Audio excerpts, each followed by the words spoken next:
ভুট্টা আইসে পর্যন্ত এর গোদ থেকেই আগা পর্যন্ত এর পাতা মরে না। এটা মোটামুটি তো আমি ভালোই দেখ পেয়েছি। এখন এটা 1 নম্বরে বলা চলে। মানে আল্লাহকে আশা করছি আল্লাহ যে বাঁচে রাখে, এটাই বেশি করি। মানে সম্পূর্ণ জমিটা আমার এটা করা নিয়ে। আচ্ছা, আমরা দাঁড়ায় আছি হচ্ছে বাঘের চর। এটা হচ্ছে কুড়িগ্রাম ডিস্ট্রিক্ট, ফুলবাড়ি থানা। তো এখানে আমাদের এক ভাই লালমনি সিড উল্লাস চাচার মাধ্যমে আমাদের ইউনাইটেড সিডের ফুজি ভুট্টা এবার আবাদ করছে। তো তিনি প্রায় 3 বছর ধরে এই ভুট্টাটা আবাদ করতেছে এবং মোটামুটি এই ভুট্টা আগামীতেও তিনি আবাদ করবেন এই আশ্বাস আমাদেরকে দিচ্ছেন। তো কেন তিনি এই ভুট্টাটা এত পছন্দ করতেছে আমরা সেটা ভাইয়ের কাছে শুনবো। ভাই কেমন আছেন আপনি? হ্যাঁ, আলহামদুলিল্লাহ আছি ভালো। আচ্ছা, আপনার একটু নামটা আর গ্রামের নামটা একটু বলুন। আমার নাম মোহাম্মদ গোজার হোসেন। এটা হলো বড়ভিটে ইউনিয়ন, ফুলবাড়ি থানা, কুড়িগ্রাম জেলা। কুড়িগ্রাম জেলা।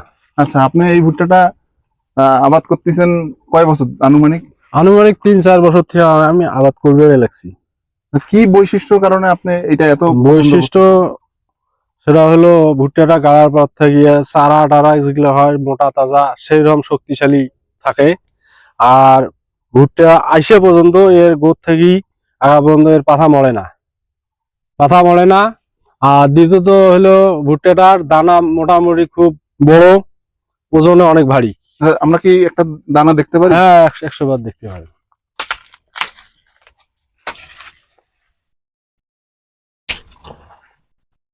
আচ্ছা সাগর ভাই, আমরা একটু ক্লোজে আসেন। আমরা যদি একটু দানাগুলা একটু দেখি, এক একটা দানা সেরকম পরিপূর্ণ দানা, বিশাল দানা, এবং দানাতে পানির পরিমাণটা খুব কম। এবং আপনার এই পানির পরিমাণ কম থাকার কারণে আপনার যদি এটা শুকানো হয় ঘাটতিটা খুব কম হবে। আর হচ্ছে আরেকটা জিনিস হচ্ছে যে, আচ্ছা আপনি গত বছর কতটুকু জমি আবাদ করছিলেন? গত বছর আমার ভাই জায়গা জমি তো ভাগসাক করি, পরিমাণে এখন একটু কমে গেছে, 4-5 বিঘা করি আবাদ করি। আপনি বিঘা বলতে 1 বিঘা 33% 1 বিঘে। তাতে আপনি ফলন আনুমানিক কতটুকু পাইছেন? ফলন তো ওই যে কইলাম একটু আগে যে 40 আপ হয়েছে ইনশাআল্লাহ। 40 মন। আপনাদের এখানে মন কত কেজিতে? এখানে 40 কেজি হয় মন। এখন 40 কেজিতেই মন? হ্যাঁ, 40 কেজিতেই মন। পাইকাররা নিবে গেলে 1 কেজি বেশি নেয়। আচ্ছা, 1 কেজি বেশি নেয়। আপনার হচ্ছে তাহলে 40 মন পাইছেন হচ্ছে 1 বিঘা জমিতে? হ্যাঁ, বিঘা জমিতে। এটা হচ্ছে আপনার লেটে পাইছেন নাকি? হ্যাঁ। আরেকটা ব্যাপার হচ্ছে যে আপনি যেটা 40 মন পাইছেন, এটা কি মানে শুকানোর আগে না কাঁচা অবস্থা? না দাদা, এটা শুকি টুকি আমরা যখন ওই যে পাইকার ওজন করে দিছি না, মানে আপনি 14% শুকানোর হ্যাঁ, পরে? শুকানোর পরে আমরা ওজন করে দিছি, তখন এটা হিসাব হয়। কাঁচা তো আর এটা মাপার দরকার হয় না। শুকানোর পরে হিসাব হচ্ছে 40 মন। হ্যাঁ, শুকানোর আগে তো আরো বেশি হবে। হ্যাঁ, অনেক বেশি হবে। যাই হোক, আমরা মোটামুটি আপনার এই কালারটা আপনার কাছে কেমন লাগে?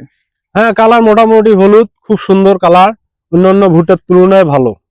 মানে এটা পাকলে তো আমরা জানি যখন আরো পাকবে তখন আরো ডিপ হবে, সুন্দর হবে। হ্যাঁ, ডিপ কালার। আচ্ছা, আপনার এখানে তো আমরা বেশ কটা মোচা খুললাম, সবগুলাই প্রায় সেম।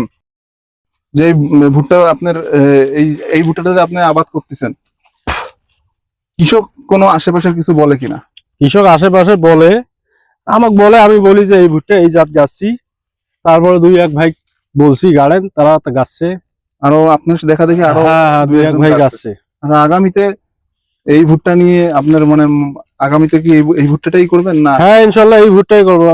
আল্লাহকে আশা করছি আল্লাহ যে বাঁচে রাখে, এটাই বেশি করি। মানে সম্পূর্ণ জমিটা আমার এটা করা নিয়ে।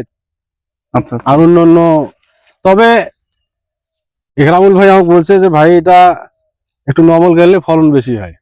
কিন্তু আমরা যে সময় ধান চাষ করি, ধান কাটিয়ে যে সময় ভুট্টাটা লাগাই, ওই সময় এই বীজটা পাওয়া যায় না। আচ্ছা, ওই সময় বীজ পান না, এই সময় বীজটা পাওয়া যায় না। তারপর ইকরামুল ভাই অনেক বলা কলা করার পরে বীজটা আনি নিয়ে আমি এই জমিটা লাগাচ্ছি। তাহলে আপনার এই মানে আপনারা লাগান মূলত কোন সময়টা? একদম ধান কাটিয়ে ওই সময়, মানে ধান কাটিয়ে তাড়াহুড়া করে জমি আদায় করিয়ে ওদি হাল দিয়ে মানে জমি তৈরি হলে আর দেরি নেই। তাহলে বীজ যদি আপনার মনে হয় যে এরকম সংকট মনে হয়, তখন একটা আগামী যখন এই বীজটা আগাম পাওয়া যাবে, আমার এই অর্থ এলাকা যে সময় বীজটা বাইরে ওই সময়, তারপরে এই আর জমি গাড়ার মতো থাকে না। যে সময় বীজটা বাইরে হয় আরেকটা জিনিস, আপনি তো অনেক ভ্যারাইটি মানে আবাদ করছেন। হ্যাঁ, ওই যে ভুট্টা- একটু শর্ট পাওয়ার বয়সে ডন গাছি। আপনার এখানে অনেক ভ্যারাইটি আমি দেখতে পাচ্ছি। আপনার এই এলাকা তো ভুট্টার এলাকা। হ্যাঁ, এটা সম্পূর্ণ আচ্ছা, ভুট্টার আপনার- এলাকা। অত এলাকার মধ্যে কি আমাদের জাতটা আপনার কোন পর্যায়ে রাখবেন আপনি, কি মানে এটা মোটামুটি তো আমি ভালোই দেখ পেয়েছি, এখন এটা 1 নম্বরে বলা চলে। এক নম্বরই বলা চলে? হ্যাঁ যা আল্লাহর রহমত, আলহামদুলিল্লাহ। আমাদের জাতটার নাম তো আপনার হ্যাঁ, হ্যাঁ, তো মুখস্থই আছে, হ্যাঁ, এবং সবাইকে একটু তাহলে আপনি মানে বলতে পারেন তো যে হ্যাঁ, ইনশাল্লাহ বলবো। যে ভাই, কোনো ভাই যদি জিজ্ঞাসা করে তো বলবো ভাই এটা লাগান। আর হ্যাঁ, ইউনাইটেডের এই ভুট্টাটা লাগান, ইনশাল্লাহ লাভবান হবেন। ইনশাল্লাহ আল্লাহ। আর মানুষক যখন যাচ্ছি যায় বলবো ভাই এটা করে নে, তুই এলা কি ভুট্টা গাড়িস বা এটা সেটা, এই ধরনের হয়তো বা কেউ জাতি বলে, আমাদের বলার দরকার নেই। বুঝেন নাই? ইনশাল্লাহ আমাদের কোয়ালিটি যদি থাকে, হ্যাঁ, হ্যাঁ, ইনশাল্লাহ সেল হবে। আমাদের মানুষ ভুট্টাই গাড়বে। গাড়বে।